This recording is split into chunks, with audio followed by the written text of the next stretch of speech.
9 o'clock in New York. Speaker Pelosi wrapping up a historic visit in Taiwan, but the rebuttal out of Beijing is just getting started. And watch this story. Good morning, everybody. I'm Bill Hemmer. Dana's got the day off today. Martha, good morning to you. Hello. Hey there, Bill. Good morning. Great to be with you. I'm Martha McCallum. This is America's Newsroom, and Speaker Pelosi departed Taiwan for South Korea. She leaves after a meeting, a very high-profile meeting with the Taiwanese leaders, and clearly in full defiance of a very angry China. So Speaker Pelosi pledging America's unwavering support for democracy in Taiwan, something that Beijing does not view as acceptable. But the CCP is not taking that lying down, Martha. China putting out a new saber-rattling video this morning showing their missiles at the ready and fighter jets moving into position as Beijing prepares to hold its largest Taiwan military drills. They'll go on for 6 days. We haven't seen them at this magnitude in 30 years. They are set to surround the island while conducting live fire exercises. Some of those drills will happen in Taiwanese waters. Former Secretary of State Mike Pompeo arguing that it's America's responsibility to hold Beijing accountable. And over these last 48 hours with respect to Pelosi's trip is just a symptom of the challenge that's in front of us. We weren't going to sit back and just listen to their rhetoric and do nothing. We could have said, if you continue down this path or you conduct live fire exercise, we're going to begin to take real action. There was no threat to China itself. They created this crisis. We should not let them use the visit of Speaker Pelosi to create this big uproar where America says, oh my goodness, we're going to have World War III. They want to be a superpower. They need to begin by like a more normal nation. New reaction coming from NSC spokesman John Kirby, who will join us. But we begin with senior foreign affairs correspondent Greg Palcott following all of this for us in London. Good morning, Greg. Hi, Martha, Bill. Nancy Pelosi might be gone, but Taiwan's troubles might just be beginning. House Speaker ended her brief, controversial visit to Taiwan a short while ago, during which she met with the island's president and other officials, saying the U.S. always wants Taiwan to have, quote, freedom with security and will not back away from that. All of this, as we've been reporting, upsetting China, which sees the island as its own. It claims to have conducted, even while Ms. Pelosi was there, military drills in the area. But the big stuff set to start tomorrow, continuing for 4 days in 6 zones around Taiwan, basically encircling the island. Beijing says its armed forces will participate in live fire exercises. In some places, this action will come as close as 10 miles to the Taiwan coast. In many places, it could violate Taiwan's nautical and airspace. Taiwan says it will interfere with its shipping and flights and certainly up the possibility of a potentially dangerous run-in. The last time, yes, things got so hot in the region with China was 1995. In that case, U.S. naval assets were quickly deployed there. Now, in part due to the Pelosi visit, they're already there, including, as we've been telling you, the huge USS Ronald Reagan aircraft carrier strike group. Washington continues to warn Beijing not to turn this into a crisis. Martha, Speaker Pelosi should be arriving just about now in Seoul. She will then go on to Tokyo, both of which should be safer bets, but both of which still perilously close to and threatened by Beijing. Back to you. Yeah. It's just stunning to look at that graphic, to see Taiwan surrounded in the way that it is right now. And you have to wonder if and when they will pull out of those areas. We'll be watching, Greg. Thank you very much. Greg Palcott in London.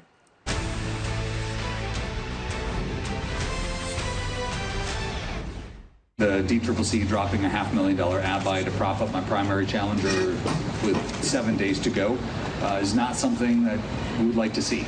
And I know a lot of even my Democratic colleagues in Washington have been outraged at just the cynicism and hypocrisy that represented. Peter Meyer, he won his election 2 years ago, but now he has lost in his primary battle. He is one of 10 Republicans in the House who voted to impeach Donald Trump.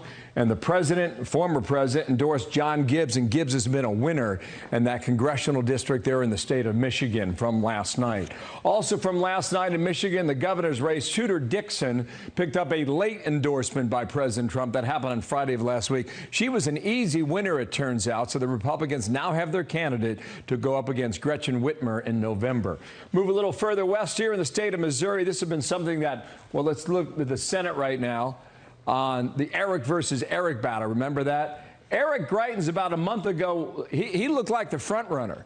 He finishes in a distant third as Eric Schmidt, the Attorney General, is an easy winner of the Congresswoman Hartzler there in the state of Missouri. So now Republicans have their matchup in the Missouri as well to fill that slot of Roy Blunt. They want to try and keep it red come November. Tell you where the drama is happening right now out in Arizona. First of all, Blake Masters, endorsed by President Trump, was an easy winner here. You got about 82% of the vote counted so far in Arizona. This is Maricopa County, where Phoenix is. You have about 60% of Republican voters in Arizona vote in Maricopa County. You see that 39% figure? Just one of these little data points that we watch. He matched that number in that county alone of Maricopa, where you find Phoenix. It's something we watch here throughout the voting here. On the governor's race, this is really where the drama is, because this is too close to call. Right now, you've got Kari Lake, endorsed by President Trump, leading Karen Taylor Robson, endorsed by Vice President Mike Pence, by about 2 points. All right, and in Maricopa County right now in Phoenix, you see Taylor Robson beating Lake by about a point. It may or may not be enough right now to overcome the margin that we're seeing on behalf of Kari Lake. So we'll see how that plays out. 80% of the vote counted. Kellyanne Conway joins me now. And Kellyanne, good morning to you. Size it up. What did last night tell you today? We learned so much heading into the fall last night, Bill, not least of which is, the Republican nominee for governor in Kansas and the Republican nominee for Senate in Missouri are both the sitting attorneys general. This is important because crime and safety will continue to be big issues to voters right, left, and center. They see the rise in crime in their cities. They see the fentanyl pouring over the border, and they want somebody as a chief executive or representing them in Washington who's going to, of course, meet the challenge. The other thing that's going on is in Michigan and in Kansas, and of course in Arizona, regardless of which woman emerges as the nominee there, we see this continuing trend, Bill, of candidates of color and female candidates running and winning as Republicans. In Michigan, you have John Gibbs, my former colleague in the administration. He served in the opioids cabinet. Then I ran, a great member of our administration, African-American man, beating Pete Meyer, that freshman. You have over in Michigan 10, John James, African-American man, woman. You have Amanda Atkins in Kansas 3 as our nominee now. And you'll have a female Republican nominee as governor. Why is this important? Well, it's important for a few reasons. In 2020, even though Joe Biden became the president, you had no Republican incumbent losing his or her seat. And of the 15 blue to red changes in the House bill, 11 were taken by women, and all 15 were taken by a candidate of color, a female, a veteran, or some combination thereof. So that continues. Last point. We also see this continuing trend starting from 2016, where Hillary Clinton won the Hispanic vote by 38 points. In 2020, Joe Biden won by 21 points. That's a 17-point decrease. Now, the Democrats, if you look at all the polling in these primaries so far, they only lead by about 12 or 13%.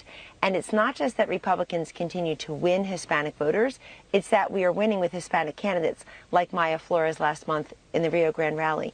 But that is a huge trend going in. A last point about Pete Meyer. He's whining a little bit about the corrosiveness of Washington. He's a freshman member. Yes, he was one of the 10 who voted to impeach President Trump, but he also voted for the infrastructure bill. He also voted for the gun control bill. He also voted to approve of the January 6th committee formation.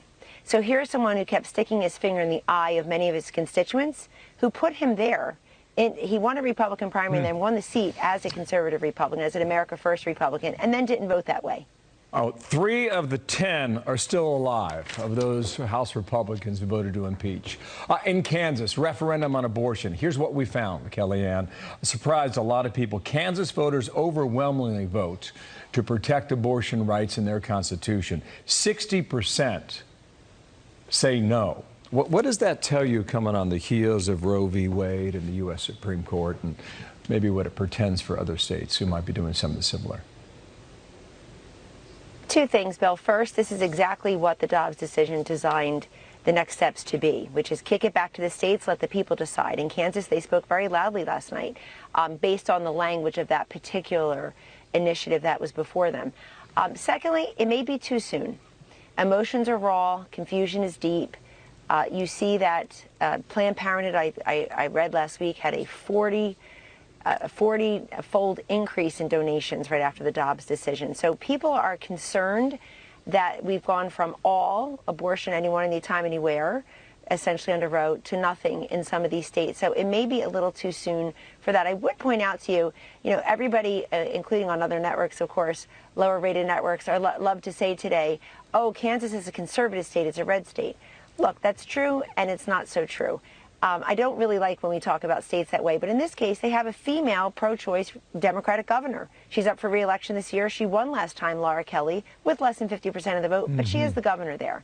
And I think when we just look at one state as red or blue, pro-life or pro-choice, we're not really respecting the diversity of opinion, let alone the population in these different states. But it may be just a little too soon for some voters to be going to the ballot box and saying no to abortion. Wow, some snap analysis as of this morning. Thank you, Kellyanne. Good to have you on today. We'll see how this all plays out very soon. Nice to see you, Kellyanne Conway. Martha, what's next? Very interesting take there. All right, so the disturbing reality of the border crisis on full display as a migrant drowns while trying to cross the Rio Grande River illegally. The tragedy is a near daily occurrence where people are not necessarily being dealt with compassion, losing their lives on that river on a daily basis, Bill. Also, the problems keep racking up for Paul Pelosi, allegedly slurring speech and had a drug in his system during that DUI bust. What that is, we don't know yet, but how he tried to play the privilege card to get out of it. We will see him in court today. Martha? That'll be interesting. Also, landlords demanding an end to the COVID-era eviction bans, arguing their properties are being stolen from them by Democrat policies. Court documents revealing some stunning new details into the drunk driving arrest of House Speaker Nancy Pelosi's husband. Paul Pelosi was allegedly slurring his speech, reeked of alcohol, and had some kind of drug in his system. According to these newly released documents, they show that two separate vehicles sustained major collision damage. That's a quote from the report. Paul Pelosi's Porsche and the other driver's Jeep. When officers asked for his driver's license, Pelosi also slid them his $11.99 foundation card. That's a California Highway Patrol charity that supports officers and provides scholarships for their children.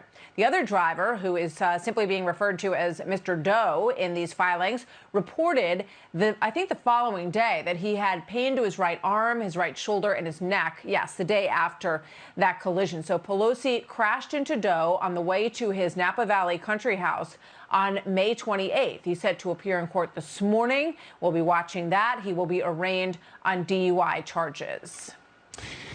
Meanwhile, another tragedy at the southern border. Our Fox News team witnessing a migrant drown in those treacherous waters crossing the Rio Grande. This while trying to illegally come into the U.S. Griff Jenkins back on that story. Hidalgo, Texas. Griff, what more have we learned about that? Good morning there.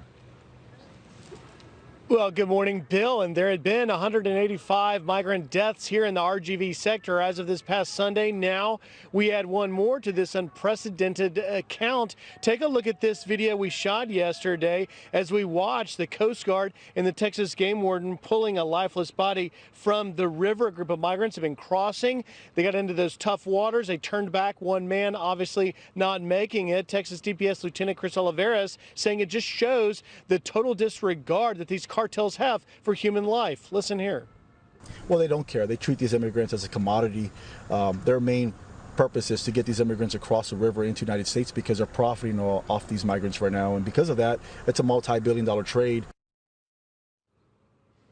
Meanwhile, this triple-digit heat not slowing the flow of migrants. Fox News learning exclusively this morning in the last 24 hours, there were 1,093 encounters here in the RGV sector, more than 1,400 over in the Del Rio sector where our drone flies high. Now, that includes these large groups you're seeing over there. If you add these two sectors together, RGV and Del Rio, it is more than 800,000 encounters, Bill. This is most of the migrants being bused to D.C. and New York are coming from these two sectors. with another bus. If you look at this video, another bus of migrants arriving in D.C., where the mayor is very upset about it. In New York City's mayor, Eric Adams, saying no thanks to Governor Abbott's invitation to come here and see what we're seeing. Adams' office writing this: instead of a photo op at the border, we hope Governor Abbott will focus his energy and resources on providing support and resources to asylum seekers in Texas, as we have been hard at work in New York City. Well, it's important to point out, Bill, that not all are seeking asylum. Last week here in the RGV, 22 gang members arrested along with 4 criminal migrants. Bill? Numbers are just staggering yet again. Griff, thank you. Griff Jenkins down in Eagle Pass, Texas. Martha has more now. Yeah. Just incredible images from the border. We're going to bring in Fox Business anchor Maria Bartiromo. She's in Edinburgh, Texas, this morning, where she'll be sitting down with Governor Abbott and other Texas lawmakers for a live Fox Nation special on the border crisis. Maria, good morning to you. Interesting to note in that report that Eric Adams does not want a photo op with Governor Abbott. And he's very upset, as is Mayor Bowser in D.C., about migrants being bused to places like New York City and Washington, D.C. Yeah, Martha, it's absolutely extraordinary. And, you know, the real rich hypocrisy of it all is that these mayors want federal funding and they want the National Guard. Texas doesn't have any federal funding. Texas is not talking about this need for additional National Guard. The bottom line is Texas has taken on all of the protection itself. The Operation Lone Star has done an excellent job trying to secure what is a wide open border. Martha, we have seen some incredible pictures while I was down here. This is my 5th time at the border, and every time I come, I learn something more. Yesterday, I went to the crimes lab of the Department of Public Safety, and we saw many of the drugs that are seized. And they have this huge testing facility where they will seize the drugs, and then they test them to see whether there's fentanyl in it. There's so many drugs that are being laced with fentanyl and killing off Americans. You know, 100,000 people have died of overdoses because of fentanyl. So we're talking about that today in this live streaming program on Fox Nation. It starts at 11 a.m. I'll talk with Governor Abbott. I'm also going to speak with Mayra Flores, the congresswoman who just won this special election. She turned over a seat that was held by Democrats for 100 years. And the reason that she was able to turn that seat is because the people on the border, the people of Texas and Arizona, are feeling this the worst. They know that they can't even go out to their ranch to throw out the garbage without carrying their pistol. They know that their entire properties are getting trashed by these gotaways. I mean, you just showed the number of people who have been encountered. How about the people who are just getting away? That we know some 900,000 people have gotten into the country where they're seen on surveillance video.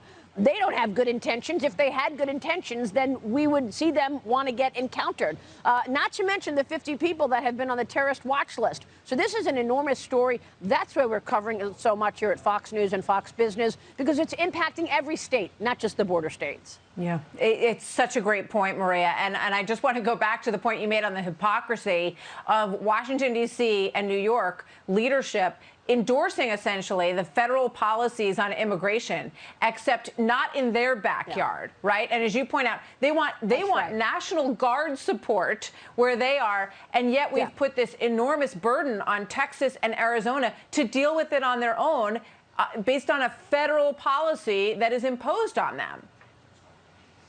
Right. So rather than attacking Greg Abbott and the officials in Arizona, pick up the phone and call President Biden to find out why this administration and the Democrats refuse to acknowledge what's taking place. Some people calling it an invasion. And let's not forget all of the drugs killing America and where they're coming from, because the underlying chemicals in fentanyl are made in China. So first we've got this COVID-19 disaster killing 1 million Americans. And now we've got fentanyl killing 100,000 Americans, all originating in China. I don't think fentanyl came up in the phone call that Joe Biden had with Xi Jinping. And I'm wondering, why not?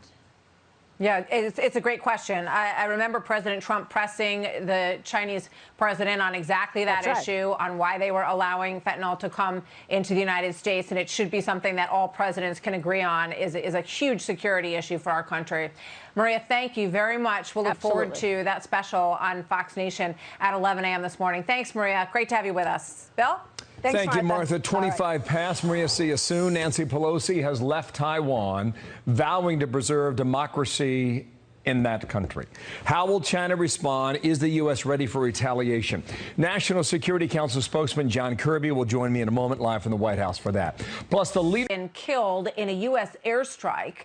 Some fear that the next leader of al-Qaeda could become even more brutal in order to attract a new generation of terrorists. Joining us now, Brett Velikovich, a former U.S. Army Special Operations soldier. Brett, great to have you with us. Good morning to you. Nice to see you. It's a very interesting point, nice to see you too, that you bring up here, because this raises a lot of questions about who fills the void of Zawahiri. And although al-Qaeda has been nearly decimated, this could be an opportunity to inspire a younger new generation of potential terrorists, right? Well, exactly. And I think we really have to take a close look at the factors of why Zawahiri was actually in Kabul. Who invited him there? Who did he meet with? Because this is a larger issue than just one man in al-Qaeda. This makes it extremely clear to me that al-Qaeda is back in Afghanistan and they have a level of protection from the Taliban. It still hasn't even been a year since we left. The administration previously assured us that the American people were clear that al-Qaeda was no longer a threat there and that these elements were not in country and that there was no danger to the homeland. But he was there visiting his family in a residential area of former Afghan government officials. He was staying in the home of a known Haqqani leader. He felt so comfortable coming back to Afghanistan for some reason. It tells you that the environment there is very permissive for terrorists now. And you likely have other senior leaders in al-Qaeda and the Haqqani network, individuals who for years have been hiding out in Pakistan, out of reach in many cases, and now they're back. And I can only imagine how many other terrorists who have U.S. blood on their hands are simply coming back to Afghanistan. They're living there since the withdrawal of troops in the country. And so I really hope that, if anything, this strike hits pause on their thought that they can just operate without, with impunity. I hope the strike sends a message to other leaders that even though we pulled out of Afghanistan, the U.S. isn't going to forget. They're paying close attention to these leaders. They're still being tracked down. And the U.S. government's not just going to forget about the hundreds of American soldiers who were killed at the hands of al-Qaeda and ISIS. Yeah, you're so right. And there's some interesting new reporting this morning on the patterns that Zawahiri had, how they detected that he kept going out onto that balcony morning after morning after morning. It gave them the opportunity to isolate him and to take him out. But, you touch on something that I think is really important, Brad, and it's the void that was created after we left Afghanistan. And I think back to 1990, to the assassination of Meir Kahane, or 1993, the first bombing in the World Trade Center. And then it was nearly 10 years later that we saw the 2001 attack on September 11th. So they have time and patience and will likely make this effort to rebuild. Can they build that kind of passion in this new generation of terrorists? Do they feel the same way as bin Laden and Zawahiri did about America? Well, I think they can, absolutely. They can build up. There was already talk about Saif al-Adil taking place for Zawahiri. He was the #3 terrorist within al-Qaeda. So they're already talking about bringing this younger generation of terrorist leaders into play to help bolster this new way ahead for al-Qaeda. And really, this strike, it was one of the most significant counterterrorism operations since the operation to take out ISIS leader Abu Bakr al-Baghdadi. And al-Qaeda is trying to fill that void. But really, this strike, it's a testament to the precision, I think, at which the U.S. government's able to strike. And the level of precision here, I think it would surprise a lot of people, to your point earlier. I think a lot about the men and women behind this operation, the level of precision it takes to pull something off. This is months of painstaking intelligence work, months of watching, waiting, establishing patterns of movement. And I'm glad that in the end, this strike was successful. We have the best people working for us, and it is a true victory for them and for the hours and days and nights that they pulled to pull this off, and we give them enormous credit for that. Brett, thank you very much. Always good to see you. Brett Velikovich. Thank you. Thanks. Today, the world faces a choice between democracy and autocracy. America's determination to preserve democracy here in Taiwan and around the world remains ironclad. So that happened overnight. House Speaker Nancy Pelosi a bit earlier in Taiwan, leaving that country, pledging America's support for Taipei in the face of escalating threats out of Beijing, including live fire military drills, which are set to begin this week. John Kirby, National Security Council spokesman, with me from the White House. Nice to see you, sir, and thank you for your time yet again here. How much concern is there at the White House with these live fire military drills on behalf of China? We're certainly watching them as closely as we can. You might recall on Monday we said publicly that this is exactly what we would expect the Chinese to do in the wake of or even during Speaker Pelosi's trip. So this is pretty much the playbook we expected. We'll be watching to see how they develop. Again, we urge Beijing not to escalate the tensions. There's no reason to. Nothing about Speaker Pelosi's trip was inconsistent with our longstanding approach to both China and supporting Taiwan's self-defense. Okay, I believe, John, you used the words, we expect them, meaning China, to continue to react. Like how? Well, I think, as we said a couple of days ago, we would expect to see military exercises. We might expect to see some air activity across the median line in the Taiwan Strait. We might expect them to want to take economic measures. They've already announced a few. So we're watching this closely. Again, we expected that the Chinese would have some sort of a show of force, even a muscular reaction, and they appear to be doing that. But we urge them not to escalate tensions any further than they already are. There's no reason for that. You've got the issue out there with Ukraine and Putin, the support they've expressed for that as well. John, just go back in the rearview mirror of the past couple of days. Some are arguing that this whole public spat with Speaker Pelosi made America look weak. Could we not have handled that better, including from the White House? Well, geez, Bill, I don't know that there was a public spat with Speaker Pelosi. I mean, we've been nothing but consistent here at the White House that we respect her decision to go. This is her decision that we provided her, obviously, with support, context, analysis that she needed to make her decision. But I don't believe that there was a public spat over whether she should go or not. You would concede that the White House tried to talk her out of it. That was pretty obvious. No, I'd say no, I wouldn't concede with that. I think we gave her context and information. We gave her an analysis of what it was going to look like, not just in this one stop, but all the stops that she's making on this important trip of hers. She makes her own decision. I mean, my goodness, Bill, I've been saying that for days now. This is her decision to make. Congress is a co-equal, independent branch of government, and members of Congress, including a previous Speaker of the House, have traveled to Taiwan, including this year. So very, very consistent, very, very consistent. Okay, let me squeeze in a few questions about Afghanistan. How long was Zawahiri in Kabul? We think that he was in Kabul since, if not late last year, early this year, but that was based on information that we had by being able to track his family's movements there, and then him wanting to reunite with them. So initially, the reporting is that he was there at least 4 months ago, which would have put it around April. You're saying that he may have been in Kabul as long as last year? Well, late last year. We think maybe as late as December. I don't mean a whole year ago. Probably, over the last 6-7 months. But we had to, that was an indication that we had. We had to verify that. And that was from a long, painstaking, meticulous effort in the intelligence community to verify and validate the information we thought we had. And that took months to do, to make sure that the indications were accurate, that it really was him and he really was there, and then watch his pattern of life, see if we could really make sure that we had the right guy and that we had an opportunity through his pattern of life to maybe take this strike. It took a while, but really just several months. Yeah, last question here. Jen Griffin asked you on the 20th of August last year. Remember, this is in the chaos of Kabul and getting out of that country. How many al-Qaeda fighters are in Afghanistan? And at the time you said, I haven't seen an estimate on that.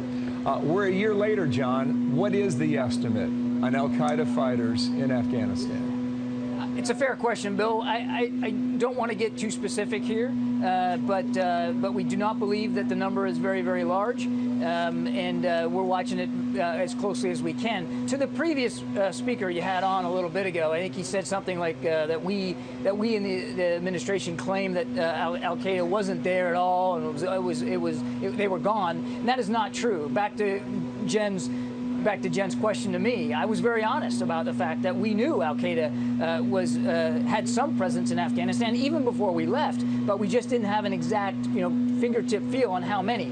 We're starting to get a little bit more information now over the course of this last year. Obviously, we have more information. We were able to take out Mr. Zawahiri, but we would not assess that the number is very, very large. John, please come back. I got a long list of questions, as you well know. We're out of time for today, but thank you for your time. John Kirby, Anytime, North Bill. Lawn. You bet. Yep, Thanks, you bet. Martha.